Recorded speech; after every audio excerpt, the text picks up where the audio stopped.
Ulysses S Grant, he was a general during the Civil War. He was really short and he drank a lot. He was drunk. He stayed up late at night. He slept in a tent. He's been to San Francisco in the 1800s, I think. I'm pretty sure about that. And he, was in Pennsylvania. Why was the Civil War fought in Pennsylvania? It's always weird to me. The Confederates came all the way up there. They were attacking. I don't know how I feel about Ulysses S. Grant. That's what I know about him.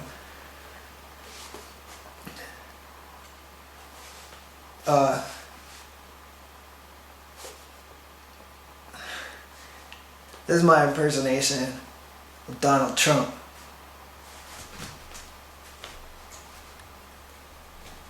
And you think I'm gonna say he's bad? He's good at that. It's working.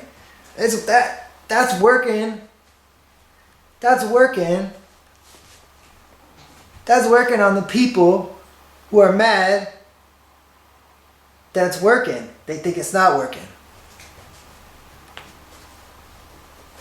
Why do you keep looking over there? You're looking there. You're looking there. You're looking there. Where does he not want you to be looking? Not at me. At you. Well, maybe we're the same person. I don't know. He gets on my nerves too. But he isn't even real. Neither am I. John F. Kennedy. Everybody likes him now. He seemed alright. My favorite thing about him is that supposedly, according to that guy that talks like this, he's telling a story. He's like, and then a 3-year-old girl, she talked like this. And then a general of the army who's big, bad, and mean talked like this. According to him, who I like. And I used to be able to do that impersonation properly. That was bad. John F. Kennedy, his generals were like, sir, you need to bomb Russia. And Nikita Khrushchev, all his ones were like, sir, you'll need to bomb America.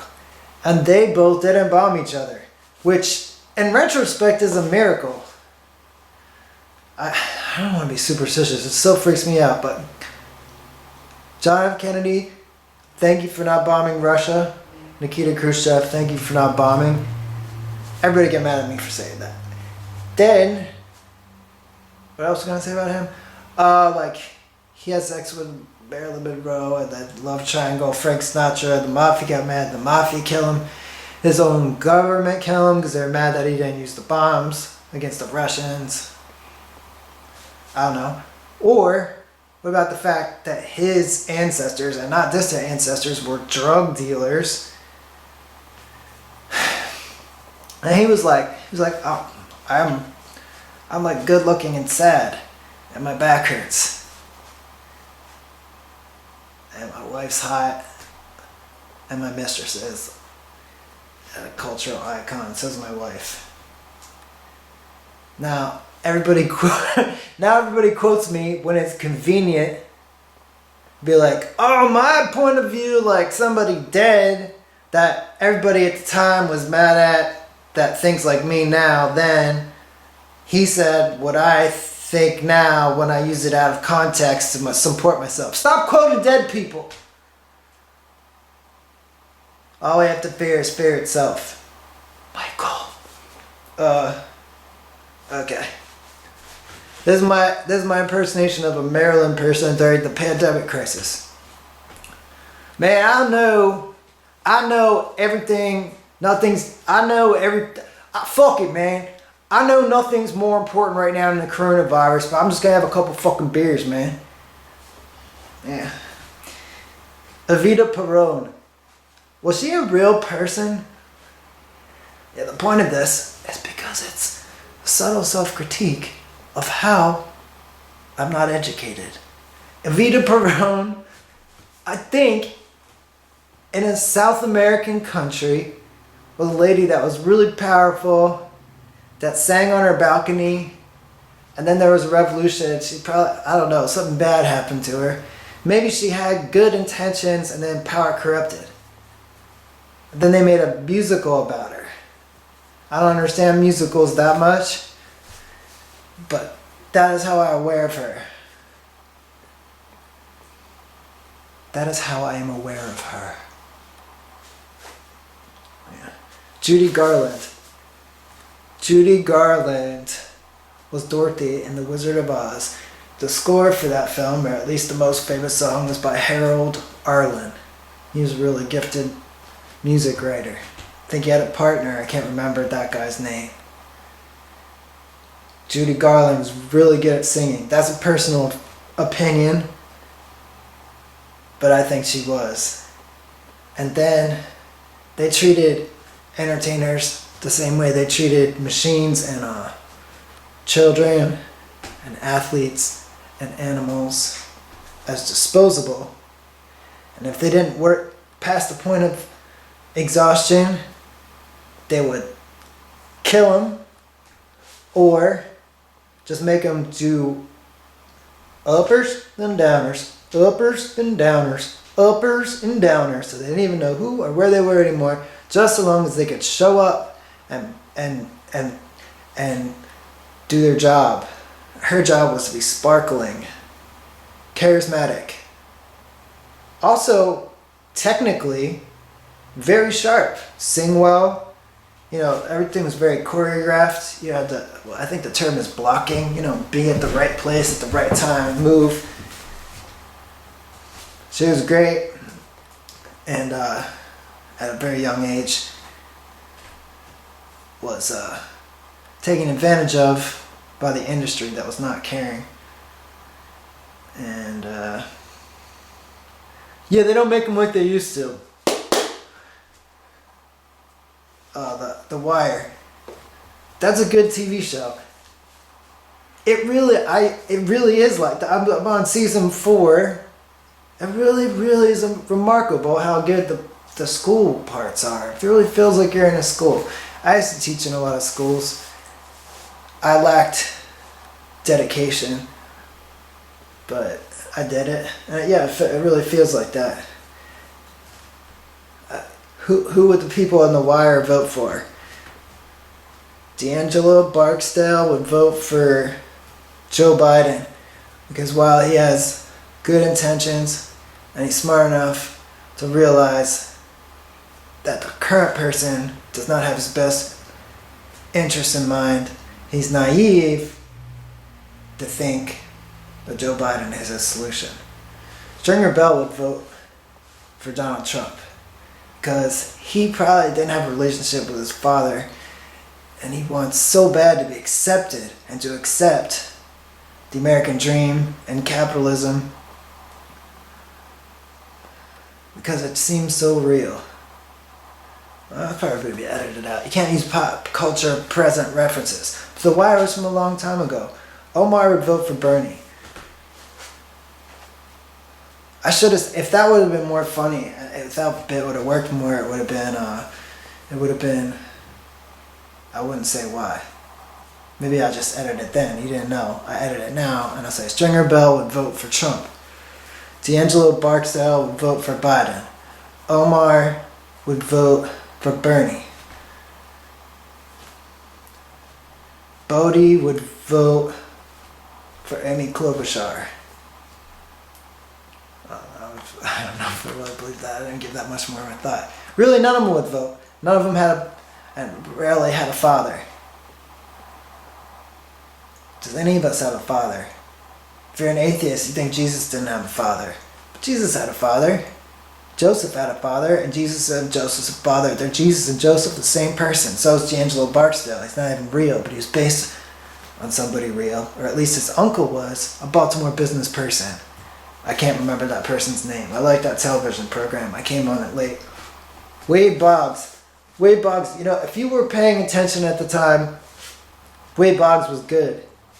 He was so good. Everybody all just wants to talk about how he ate chicken and didn't swing at the first pitch.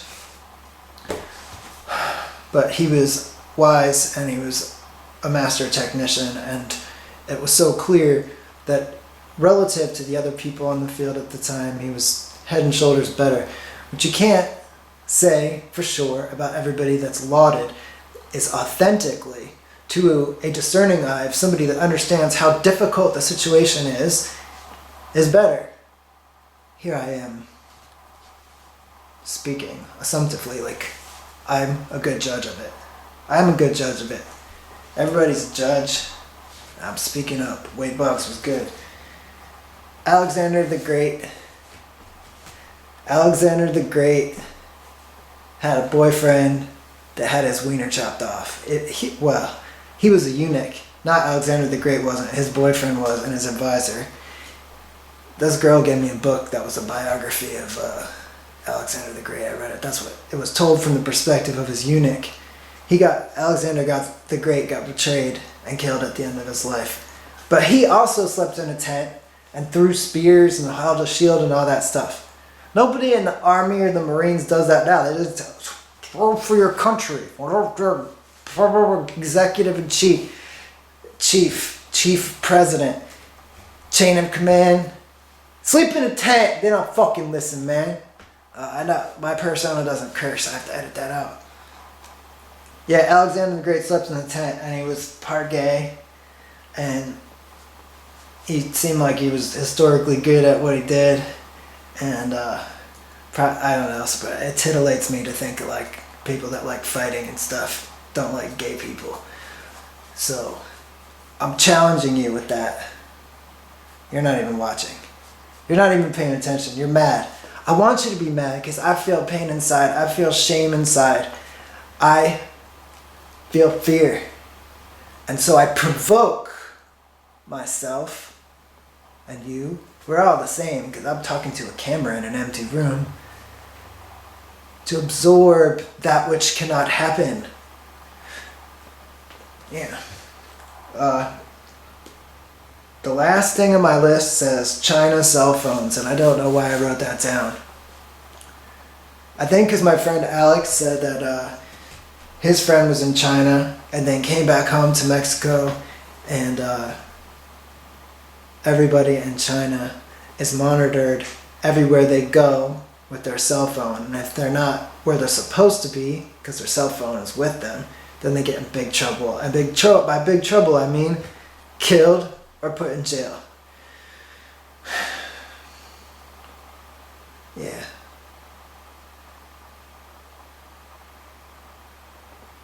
If you ask me what I'm afraid of, jail and death. Probably in that order. I might just be saying that because that sounds tougher, but I'm scared of jail for sure. And death. And the possibility that it's all dictated by the government. But you hear that story and you gotta be suspicious. I mean, is China really that much more worse than here? Maybe. I mean, probably. People like educated, smart people would probably be like, Michael, you're irresponsible. Shut up. You don't even know that much about Ulysses S Grant. And you know anything about Evita Peron. And now you're trying to tell me that the China being controlled by their cell phones and we're not is propaganda. What the fuck do you know? I don't know. But the point of that story, Alex, my friend, he told it better, was that if you look into your cell phone, you give up a lot of freedom. You relinquish it. And yeah, I think that's why I'm talking into this camera like a journal instead of talking into a cell phone, because I don't know, I'm trying to feel safer. But it's gonna go on the internet anyway. And sometimes I think, why do you put stuff on the internet? Why do you make videos? Why do you make a journal? Why do you make art? Aside from the thing that I said earlier, which has really been haunting me lately, which is that I think of all the times that I did something that I'm ashamed of, or I was cowardly, or stupid, mean. You know, if you act clever, you make something, you say something that seems clever, then you're outrun that boogeyman of all the dumb stuff you did in the past, which of course is like the mop scene in Fantasia. I'm just making more drops of water to mop up. It's pouring rain in here. I think the secret is that you don't watch this. And by you, I mean, just give it to the aliens. Give it to the Chinese government. Give it to the US government. You're no different than Judy Garland. She sings better and dances better and is prettier. A lot of other things better, but she was an entertainer. She didn't ask questions. She got wasted, had her B12 shot, and then her whatever the other thing is. This would be funnier if I knew the name of the prescription drug, but I forget it. It's her job. Not everybody can be Yogi. Not everybody can be Judy Garland. Not everybody can be Ulysses S Grant or Alexander the Great or Evita Peron or John F. Kennedy. You gotta do work for somebody else. I don't know what work I should do. That's the team. Yeah. Yeah.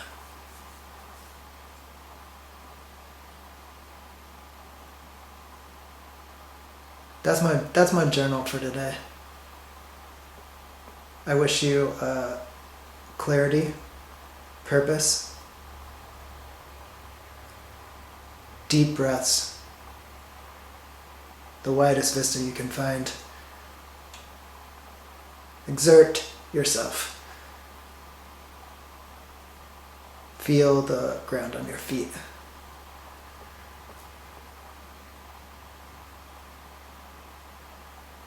Thank you.